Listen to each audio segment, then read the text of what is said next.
I want to take you back to the day my entire life collapsed. It was one of those mornings where the air felt heavy, the sky was gray, and even the birds refused to sing. My farm, once full of life and pride, was nothing more than a wasteland. The crops had failed. The animals were gone. The land that had once fed my family, and even others in the village, had betrayed me.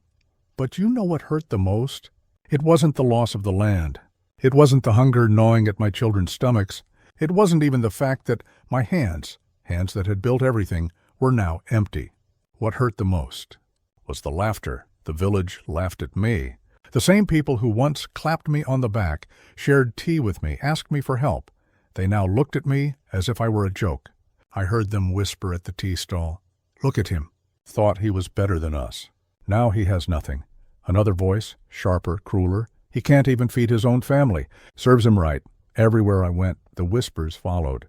When I carried buckets of water, women would glance at me and laugh under their breath. When I walked through the marketplace, old men would shake their heads and say, "Pride always comes before the fall." Do you know what that does to a man?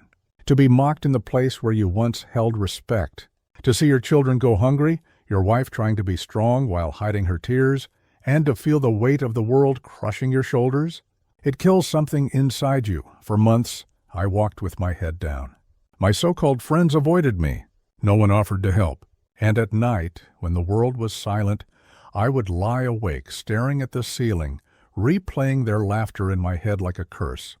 I had lost everything: my money, my land, my respect. And in the eyes of the village, I had lost my worth. But here's the strange thing about being at the bottom. Once you've lost it all, you either stay broken or something inside you wakes up. At first, I was just broken. I spent nights pacing my empty fields, staring at the stars, asking questions that had no answers. Why me? Why this? Why now? But little by little, those questions started changing. Instead of why me, I began to ask what now? Instead of why did I lose, I began to whisper, how can I rise again? One night, under a sky lit only by the moon, I made a decision. I would not stay the village fool. I would not remain the man they laughed at. I would rise, not just for me, but for my wife, for my children, and for the dignity that had been torn from me. From that night on, I became a different man. I woke up before the roosters. While others still slept, I went out searching for work.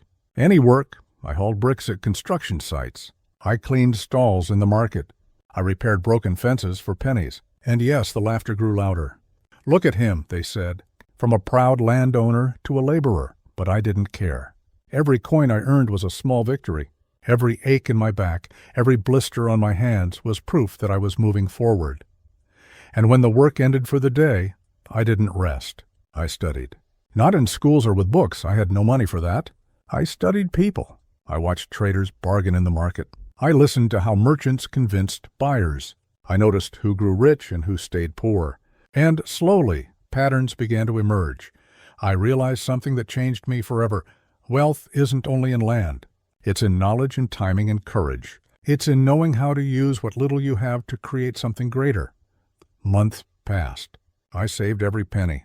While others spent on luxuries, I held on to my coins like they were treasures. And finally, after more than a year of back-breaking labor, I had enough to take my first step back into business. It was nothing grand. Just a tiny shop, smaller than a storage room, selling basic supplies. Rice, flour, salt, soap. Simple things people needed every day. At first, no one wanted to buy from me. They sneered. Why would we trust him? He couldn't even manage his own farm. But I didn't argue. I didn't defend myself. I just kept showing up day after day, with respect in my voice and fairness in my prices. I treated every customer, yes, even the ones who mocked me, with kindness. And slowly, something started to shift. A few customers came back, then more. Little by little, the same people who once laughed at me began to rely on me again. They didn't know it yet.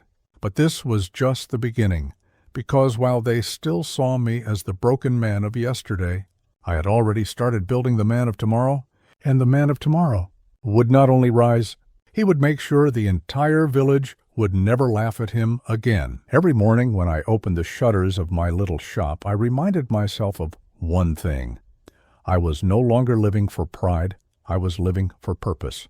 The pride had already been taken from me, smashed into pieces by the laughter of the village. But purpose, that was mine to choose, and so, day after day, I chose it. The early days of the shop were hard. Some days I barely sold enough to cover the cost of goods.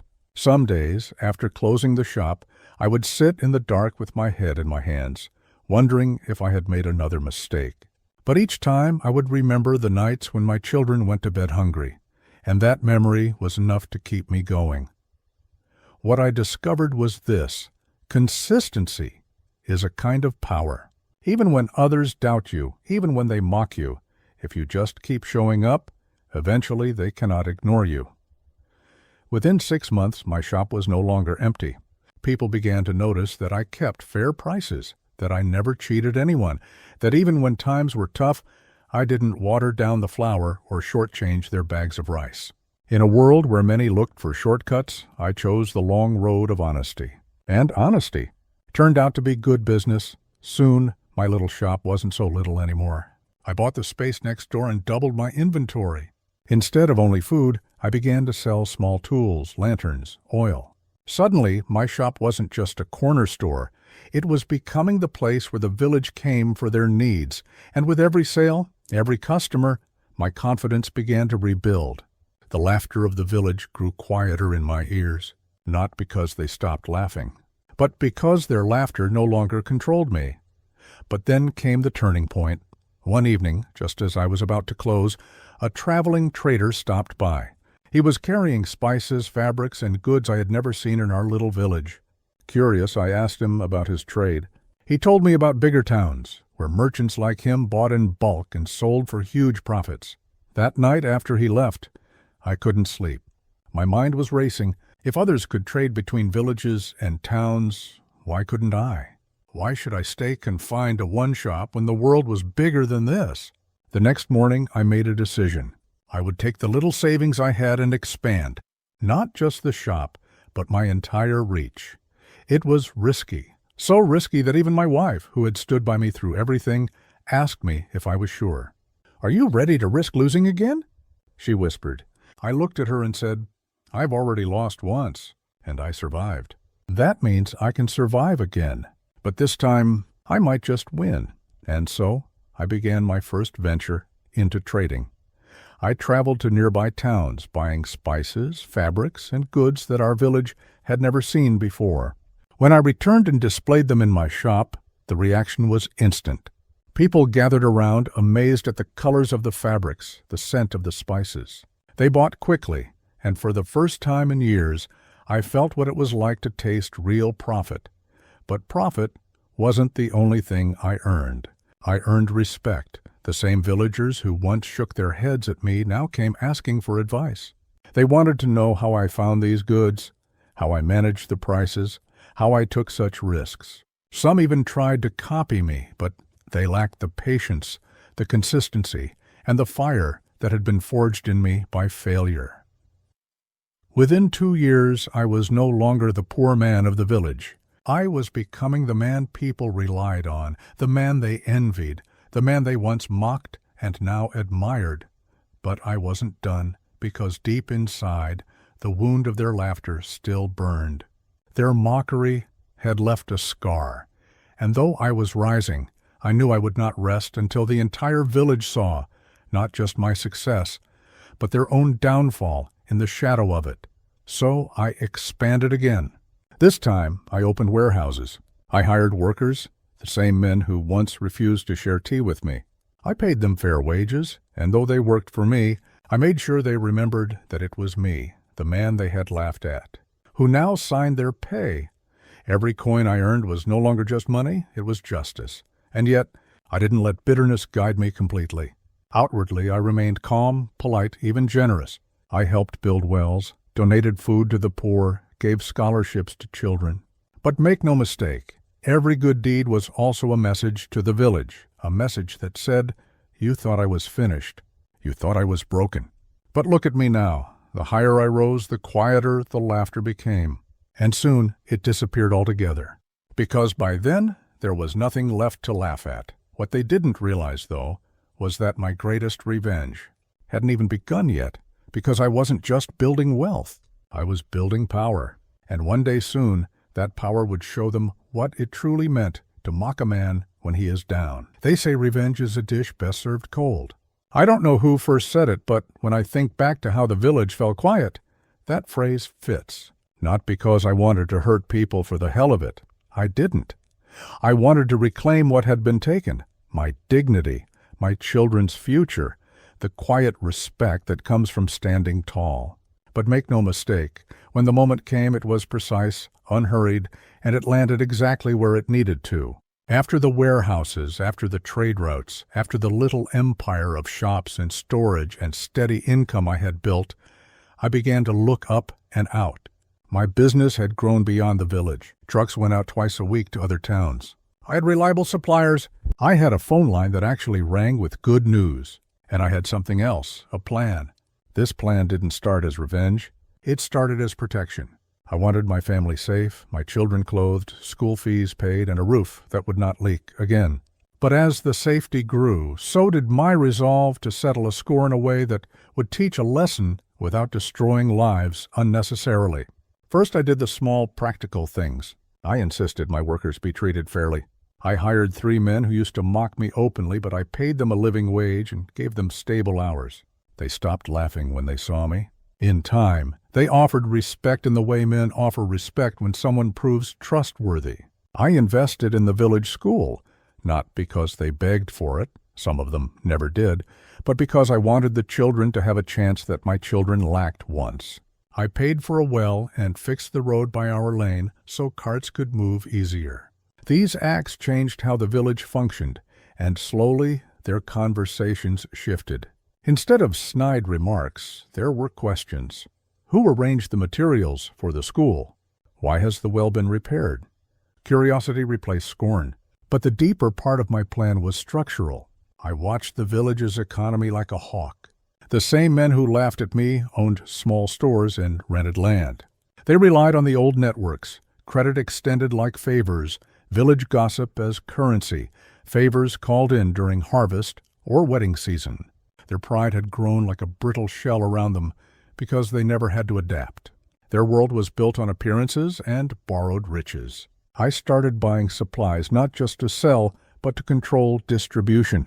I began offering better, faster credit to farmers who had once sold to their neighbors' stores. I offered bulk prices that undercut the petty middlemen who had always taken a margin for themselves. You need to understand the kind of quiet power this buys you. When a dozen farmers start selling their harvest to you instead of the men who used to joke about your ruin, those men's income dries up little by little. No single act that looked like spite. No one day when I marched into the square and declared war.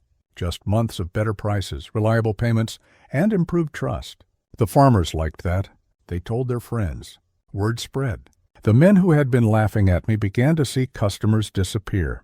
Not dramatically, I'm not in public, but enough that their ledgers thinned. I could have gorged on their shame, made a spectacle, called them out at the market. But that's not my way. What I wanted was permanence, the kind that comes not from humiliation shouted in the street, but from a quiet reordering of interests. Pride can survive a single insult. It doesn't survive having people stop coming to your shop. Pride doesn't like loss of income. It withdraws when the money tap dries. One winter, there was a long spell of rain, and the main road became impassable. The middlemen couldn't move goods. They complained and cursed, but they had no stores in town to rely on for backup. My men, however, had a small fleet of carts and a driver I trusted. We kept moving. The village needed salt, oil, medicines. I charged fair prices. I ensured supply. The men who had mocked me watched as their shelves remained empty while mine stayed full. The next season, their buyers looked elsewhere. The first cracks widened. At the same time, I used my influence for other things. I pushed the local co-op to accept new members and made sure the fees were reasonable. Farmers joined who had been gathering around my stall. They now had a voice and a collective bargaining power. When crops were low, the co-op negotiated for seed reserves. The same village men who had turned their noses at me now brought their problems to our meetings. Pride makes people slow to ask for help. Necessity speeds them up. There was one man in particular who had been the loudest. An old neighbor named Rafik, who loved to point in the market and say, "Remember when he thought he was fancy?" He'd clap his hands and the crowd would laugh. He owned a small truck and leased land. He'd always been nimble at a bargain and cruel at a joke. When the shipments began to favor my stores, his truck stayed parked. He tried arranging private deals with suppliers, but I had built relationships with the big marketplaces in the towns. They trusted me because I paid promptly, because I treated them with honesty. Rafik's trust came from gossip and shortcuts. When those ran out, he had no ballast. The interesting thing about revenge done right is that you don't need to shout the reason why. People figure it out. The first time Rafik came to my store and bought seeds from me, he stood awkwardly at the counter, trying to act casual. He asked, "Why are your prices lower?" I gave him a small smile and said, "We buy in bulk. We share benefits." He left grumbling. A week later, he was back. He couldn't help it. Pride is a slow draw, and when hunger strikes, it humbles anyone. But it wasn't just economic. There were the smaller human moments where dignity returned in ways that mattered. My daughter applied to a college in the city. When I told people, a few scoffed, but most were surprised. The scholarship I had set up, combined with what I had saved from trade, made it possible. Watching her walk down a different path, seeing the same people who had watched me fail nod with respect when her name was called at graduation, was its own quiet hammer. I also made sure my children would never have to hear those cruel whispers again. I enrolled them in trade classes, language lessons, things that would open doors beyond the village. Their confidence grew. When they came home from school, they no longer avoided the market. When the old men called out cruel jokes, the youngsters answered with their eyes up. That was the most satisfying part of the comeback, the next generation adopting strength as normal. Still, I kept space for mercy. I didn't want to run people out of town.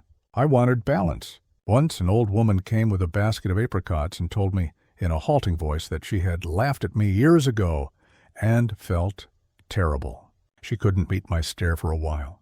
I accepted her fruit, made tea, and thanked her. That moment didn't erase the stings. It softened them. When a few others quietly apologized, I accepted. Mercy has teeth too. A forgiving hand disarms the need for further conflict. But mercy without justice is hollow, and justice had to be served in the ledger. There was one last move I made that shifted the village completely. A developer from the nearby town visited one day, a man who wanted to invest in a small processing plant for crops. He needed land and local cooperation. The developers typically met with the old guard, the men who supposedly ran the village. Instead, I invited him to my shop. I introduced him to the farmers who now trusted me. I showed him the supply chain we'd built, the co-op records, the storage facilities we maintained. He was impressed, and then he made an offer.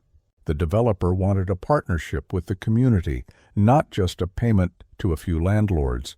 He proposed a small processing center that would buy directly from local farmers, process goods, and then ship them to bigger cities.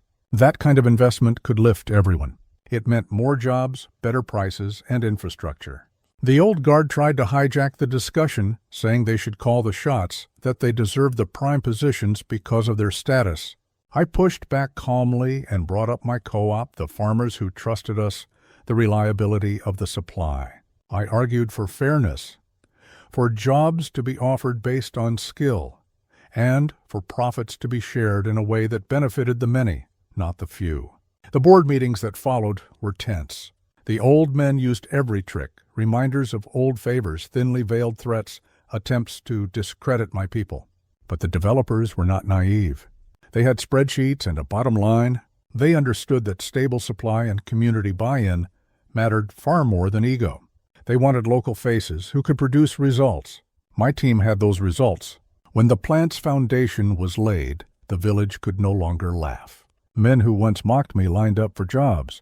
Their faces were a mixture of shame and hunger. Rafik, the loud one, came to apply. I saw him in the queue, trying to hold his head high.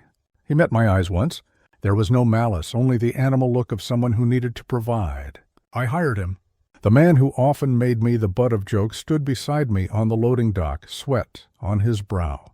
He learned new tasks. He fed his family. Over time, the things he used to laugh about, my hard work, my thrift, my decisions, became the very skills that filled his larder. Some people never change, of course. A handful of the loudest critics packed up and left. They couldn't handle their reduced standing, and pride without power is a hollow crown. But for the majority, the village slowly transformed. Pride softened into practical humility. When people realized the benefit of shared prosperity, the old mockery became a memory on the wind. The change that felt best to me wasn't the closed mouths or the fuller bellies. It was this. On a quiet afternoon, years after the first bitter morning, I walked past the tea stall where the mocking had started. The men there were talking, as they always had, but there was a pause when they saw me. One older man, the one who had said, "Pride comes before the fall," so many times, looked up at me and, in front of others, said, "You built good things." It wasn't an apology. It didn't need to be. It was an acknowledgement. The laughter had been replaced by a simple respect that came not from fear, but from seeing the work. That evening, I sat on my porch with my wife. The sun was low, and the fields glowed gold. We watched the children pass by, their pockets full of snacks because there was work in the plant. Our youngest laughed as he chased his sister. My wife leaned her head on my shoulder and said softly, "We did it." I didn't need to say more. My comeback had done something to the village's pride. It humbled them in the best possible way. It showed them that the things they once thought were permanent, social standing, easy money, the right to mock, were fragile when compared to steady work, honesty, and community cooperation. I didn't orchestrate their pain. I redirected their attention. I built systems that made the village better, and in turning those systems toward fairness, the men who had once sneered had to turn toward their own survival. If revenge is a cold dish, mine was served as a full meal of reconstruction and accountability. It tasted of hard work and the quiet satisfaction of watching wrongs corrected not with flames, but with bricks and seed and roofs. When the final laugh died down, it was replaced by conversations about quality, supply chains, and school books. That was victory enough, and beyond that, I learned something essential. Rising above humiliation doesn't require becoming what hurt you. It requires becoming what you always wanted to be, dependable, brave, and generous. I could have taken pleasure in gloating and shouting down those who had sneered. But the kind of pride I wanted back was the one that comes from being useful, from being steady when storms come. That's the pride that lasts. Years later, when the fields were green again and the plant hummed with life, young men would ask me, sometimes shyly, how I did it. They wanted simple steps. I told them, wake up early, show up every day, be honest, and help others climb. Then I'd tell them the truth they didn't always want to hear. And if someone laughs at you, use it. Use it to sharpen your work. Don't let their voice be louder than your effort. If this story reaches someone who sits in a sleepy village or a loud city corner and feels that the world has closed its doors on them, I want them to know this: a comeback doesn't always roar. Sometimes it builds quietly, day by day, until the whole world notices. And when that happens, the noise that used to hurt you will be replaced by the steady hum of life you helped create. If you stayed with this story to the end, thank you. If it moved you, share it with someone who needs to hear that humiliation is not the end. Build quietly, work daily, help others. And when the time is right, let the life you build be the answer to every laugh that ever cut you.